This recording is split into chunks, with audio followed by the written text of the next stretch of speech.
does get an Akira, it looks like, but loses a B5 or B8 in the process. Interested to see if he drops another bomb. Does not look like he can.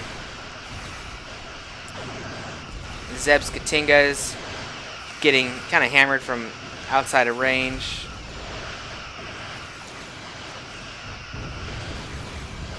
These guys moving in.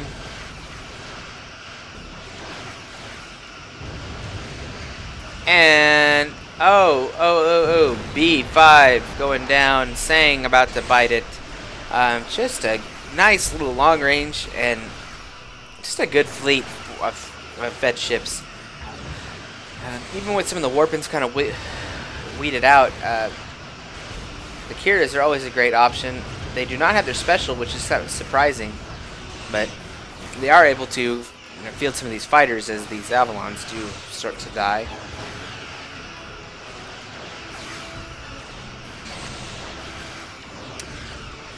B5 going down. These guys just cycling in one by one just to get eaten. Taking their turn at the death stick. You see these cavorts moving in the back, doing some great damage there. This expansion completely eaten alive by this other small raiding force. So what you see here is that Dur has moved his entire fleet, split it up, and is going about raiding, making sure these guys are not able to rebuild. While Dragonfire and C6 are really just keeping this roll going. We see a double officer or double gold bar Avalon. Now it is a veteran. Extended engineering makes it really hard to kill. Though by the time this is being targeted, you're usually in a lot more trouble. Cleaning up over here. Spheres still doing their thing. What do we see going on here? Lots of supply going up. Do I see any? Lots of supply stations set up. No uplinks going on anywhere. Still see this fighting here. Still see fighting. I hear pulses. Yeah, so the heavier fleet of Dur moving in, trying to take this expansion. So top team just all over the freaking map. Just everywhere you would want to be. You know, Zeb was able to clear out the miners there. We do see the big yard going on. So definitely don't want to leave out the rating that the top team has been able to do, or the bottom team has been able to do. But just, I mean, look at this, the rebuild. These guys just able to continue to get reinforcements while the bottom team is really kind of locked up in their base. No finishing blows yet, though.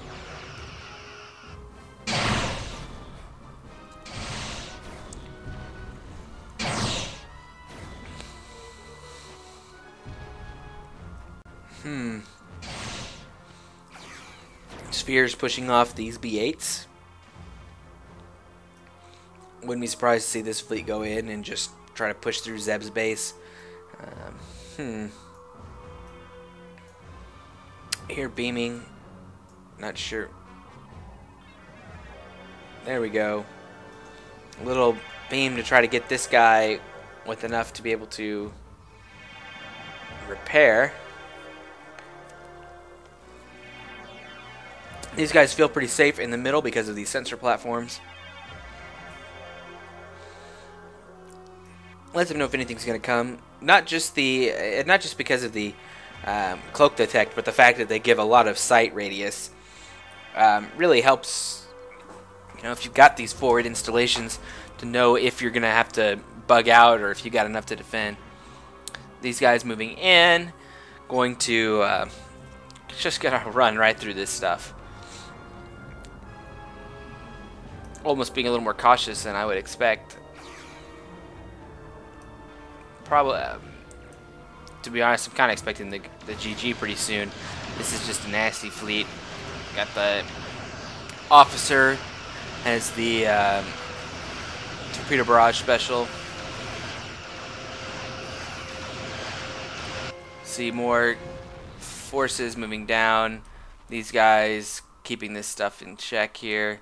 Shooty desperately trying to get up enough of a fleet to push through.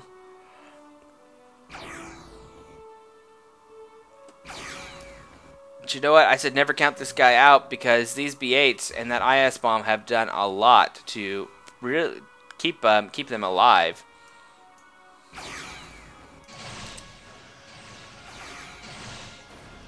And here's the battle. Do we see an IS bomb? We do. Gonna let these guys escape. Probably only gonna lose one ship.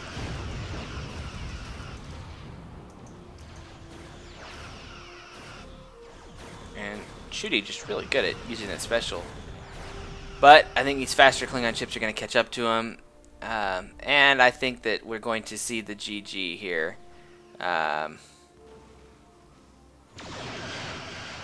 Nope, maybe just a little lag on the explosion. See the decom going off here. Zap still kind of coming in there with his little fleet of Sang. Sang, great ship. Oh, and combat tractor beam locking these guys in. The veteran is going to go down.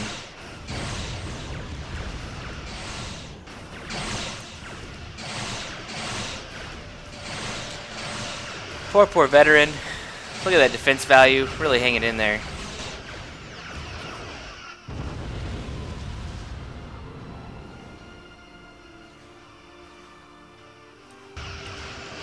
These guys trying to get that last kill. Yeah, really interesting game. Top team really ran away with it once they got those raiding forces together.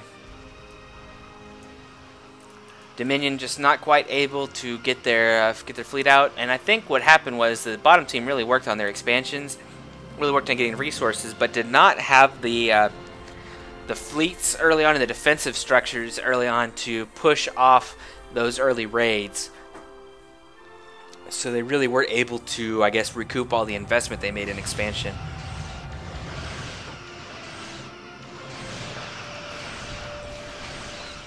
I'm sure someone will let me know if I'm wrong on that assessment later on.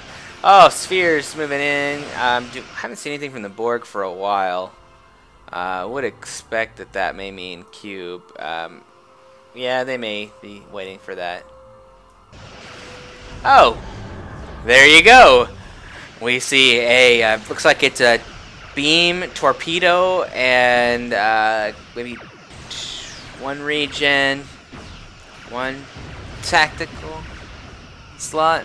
Yeah, probably should take a look what's going on here as Starbase getting hammered by the spheres. This cube going to be in there in about 3, 2, 1. Now they see it, and this is really a big DPS cube, 221 offensive value. That's actually greater than this Starbase, I believe. Yeah, double the Starbase at the moment. And the Starbase has been upgraded at least once.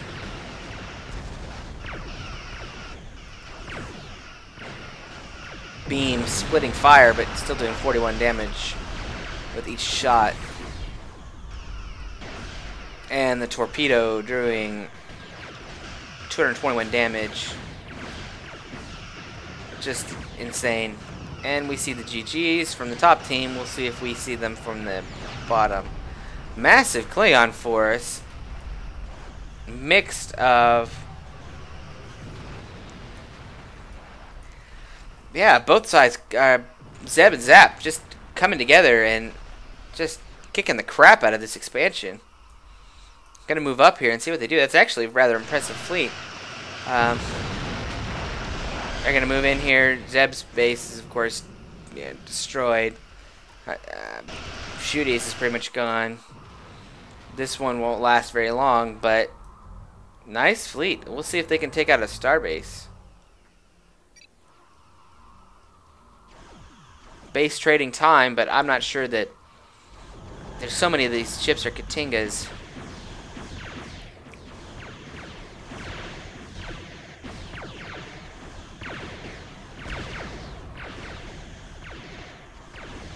Moving in, doing some damage. We see that Durr's fleet's moving up to the top to go defend. Probably surprised by this, just the sheer number of ships that are over here. when you get looking at them, you realize that, well, you do have a veteran cavort. You got some